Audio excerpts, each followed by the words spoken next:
obbolummaa jenne wanti nu aywaannu furmaata barbaadu mee wala barbaannu kuwaa micha diiniiti jala hawwaannu mee wala gaafannu adda addatti yaannu mee walii fataanu nama walittaanu yaa rabbi nu buusa obbolaa walamanu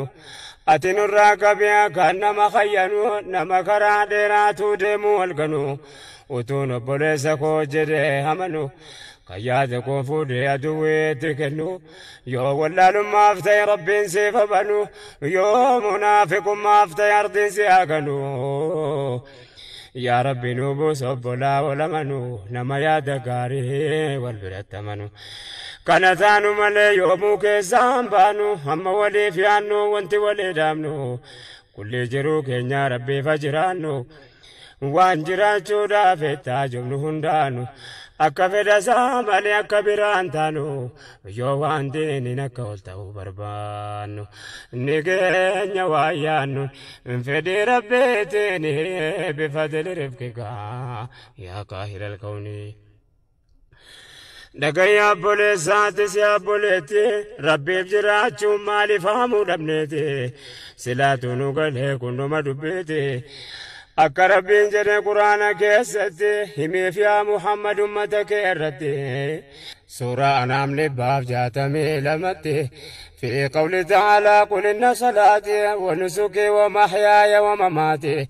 أمثلانك يا فنديوجي كوتي يا نيكو كام نيكو في كل حياتي جرين يكو فامتي التادوتي كوتي ربي بجته دوندي سوچي كوتي هم زمانتي إرقم يا ينكوني بفضل رفقك يا قاهر الكوني ربي بجراچو كنا والله لمحنا فكرة برباچي صحيح كان جچكنا ربي تنيا منا دين اسني جالنا اك ربي جرت سلام سومنا كنو زكا سجي سيرا سايقنا جرين اسلام ما مالفا جاربنا واجب نركانا هي گچو کو فسينا اك وان جرين يافسيرن كمنتانا اكينا گدنا گادان کوتنا akkaataan horannaa akkaataan tiifannaa maatiif bultii wajjin akkamiin jiraannaa